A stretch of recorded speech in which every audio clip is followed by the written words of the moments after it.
Ертеде Қайыс есімді бір бозбала болыпты. Өзі жарлы еді.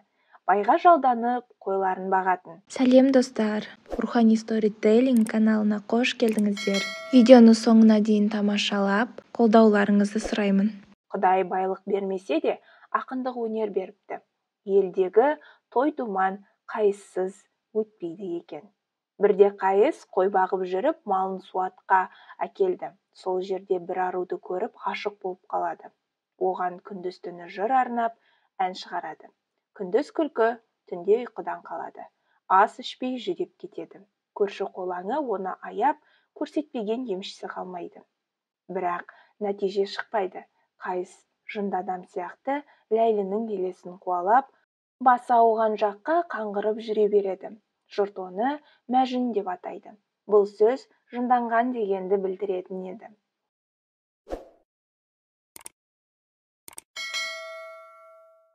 Мәжнүн жайлы әңгіме бір күні патшаға да жетеді. Сау адамды есінен адастырған бұл қандай сұлу болды екен, деп Ләйліні көргісі келеді. Оны сарайына алдыртады. Сөйтсе, Ләйлі деп жүргені ажарсыз қыз екен. Патшаның кәнизактары одан 10 есе әдемі еді. Патша таңғалып: «Әй, әйгілі Мәжнүнді жынды етіп жүрген сен бе? Суыма десем, көркің қораш екен», депті. Сонда Ләйлі патшаға қарап: «Тақсыр, менің сұлулығымды көру үшін маған Мәжнүннің көзімен қарау керек», деп жауап береді. Мәжнүннің көргені сұлулық емес, Мәуланың бейнесі еді.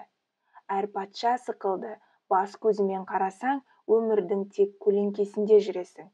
Неден пайда, неден зиян деп қана есептеп өмір сүресің».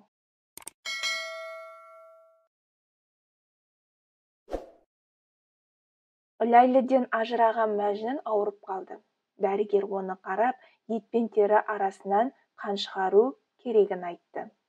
Шаһарда хижаманы жеңіл әрі ауыртпай жасайтын бір шаштараз бар еді.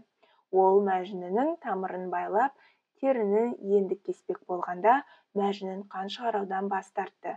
Бұған таңғалған шаштараз: «Неден қорқасың?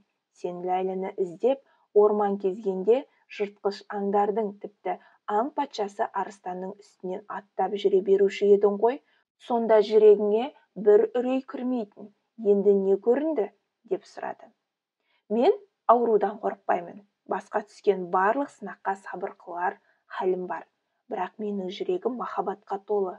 Ләйлім екеуміз бір-бірімізге жете алмай қиналып, екі жақта жүрсек те, болмысымыз бірігіп кеткен.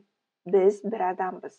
Сондықтан менің денемді кескенде сүйіктімнің жанын ауыртып аласың ба деп қорқамын», депті Мәжнүн.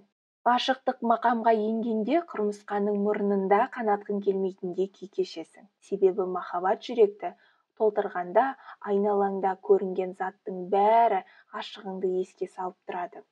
Шалт қимылдасаң болды, оны ренжітіп аламын ба деп қорқасың.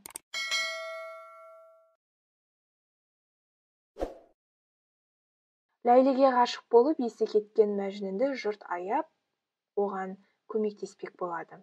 «Осындай қара қыз ауылымызда толып жатыр ғой, қалағанын таңдай бер. Мынаның қай жеріне сонша қызықтың?» дейді. Сұлулық құмыраның сыртқы пішінінде емес, ол ыдыстың ішіндегі сусын. Сен үшін ол сірке суы боп көрінуі мүмкін, бірақ мен үшін шырынды шарап. Жұрттың бәрі ыдыстың сыртына қарайды. Естілер ғана ішіндегі сусынға қарап бағалайды, депті. Менің каналыма тіркеліп, қолдауларыңызды сұраймын.